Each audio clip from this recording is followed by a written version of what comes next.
Hello guys, for today's video. Aray. Dito ako sa store room ni Madam maglilinis. Maglilinis ako dito. Ito yung store room na to nga yung natatago na store room. Videohan natin baka may kakaiba tayong mapansin dito ngayon guys. Mapapansin natin dito. Mapapansin natin yung mga sobrang kalikabok. Dito yung store room ni Madam nga. Ayan. Tapos may isa pang store room doon sa kusina mismo. Yun ang malimit na ginagamit ko talaga tuwing Ramadan. So ito naman yung hindi masyadong ginagamit. Ito yung sa restaurant lang. Yung malalaking plato, may mga order siya sa yung malalaking plato. Ito yun guys, oh. Yan. Yun yung mga hanggang may expire na lang dyan sa dami ng gamit, diba? Pag nila dito sa dami ng gamit, may expire yung ibang mga gamit guys. So ang daming alikabok. Hindi ko naman pwede maanahan to kasi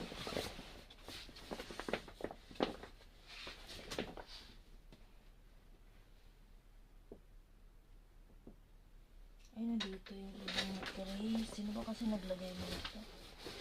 Ano kasi?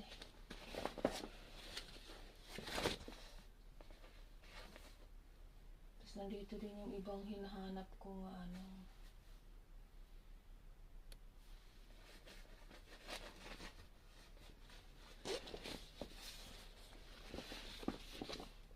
Kaya nilagyan ko ng plastic dito para yung laman nito ay hindi siya lagyan ng sobrang dust. Kasi sobrang dust kasi mahirap linisin guys. Ito gusto niyang, ito upuan ito eh. Ay bed ito ng mga bata noon. Yan, bed ito ng mga bata noon. Ang ganda pa guys. Sobrang ganda pati yung niya. Yan. Sobrang ganda ito. Syempre yan eh. Ngayon tatanggalin ko ito. At hindi ko alam kung saan ko papatapon daw ni Madam. At lang eh, kung malapit lang ang Pilipinas eh. Talagang yan. Kinuha ko na yan kasi sa atin walang ganyan. Tapos di ba?